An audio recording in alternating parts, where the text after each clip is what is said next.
سيد بن محمد، لما نقول أن المدرسة الجزائرية ضعيفة من أجل العربية، هل هذا يعني أننا ضد اللغة العربية؟ نعم، أنت ضد اللغة. لماذا ضد اللغة العربية؟ هذا صح. هل أنت إعلامي ضعيف لأنك قرأت بالعربية؟ التكنولوجيا فيها مضمون وفيها مصطلحات. المضمون العلمي والمنهج العلمي تعلمه بما تشاء. قضية المصطلحات هي المشكلة. عندنا خلاف مع إخواننا في مصر. وش هو؟ يقول لك أنا ما نحوسش على الكلمة. طبيب مصري مهندس مصري يروح يتكلم بالعربية في المصنع نتاعو، وش هو؟ يجيب لك المصطلحات بالإنجليزية. هما المنهج نتاعهم هكذا. مصر يدرسون بالإنجليزية؟ أبدا أبدا. الأستاذ المصري في الجامعة، وأنا دخلت الجامعة، يدرس بالعربية ويستعمل المصطلحات الإنجليزية. ولذلك جيب أي طبيب مصري يحطه في التلفزيون يتكلم عن أي مرض يتكلم بالعربية. جيب أي طبيب جزائري يتكلم على مرض عادي ما يقدرش يقول كلمتين بالعربية. في تشيكوسلوفاكيا كانت أمتين، تشيكو وسلاف، عندهم جامعتين، الجامعة تقري بالسلافية وجامعة تقري بالتشيكية. في رأيك بلغاريا دولة متطورة سيد بن محمد؟ السنغال تطورت كراهي تقري بالفرنسوية. مالي تطورت كراهي تقري بالفرنسوية. النيجر تطورت كراهي تقري بالفرنسوية.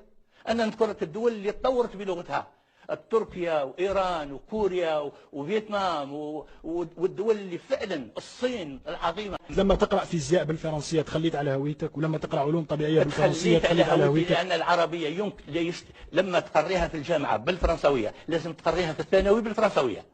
واش نرجعوا للنظام تاع فرنسا، اعطيهم اللغه العربيه، يتعلم شويه اللغه العربيه، الشعر والدين، والباقي بالفرنسويه. نحن نرفض هذا الوضع. لغه عربيه هي لغه الامه، نتعلم بها كل شيء.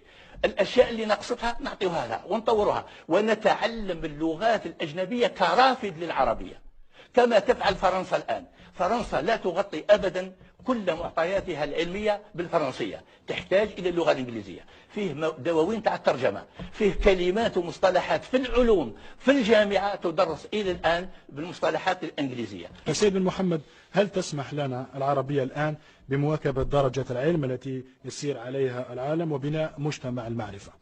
ليس هناك لغة في العالم يستطيع أن يكتفي بها إنسان اليوم. اللغات متعددة والتكنولوجيات متعددة، والصينية عندما انطلق بها أهلها لم تكن أبدا أحسن حال من العربية، ولكن توظيف اللغة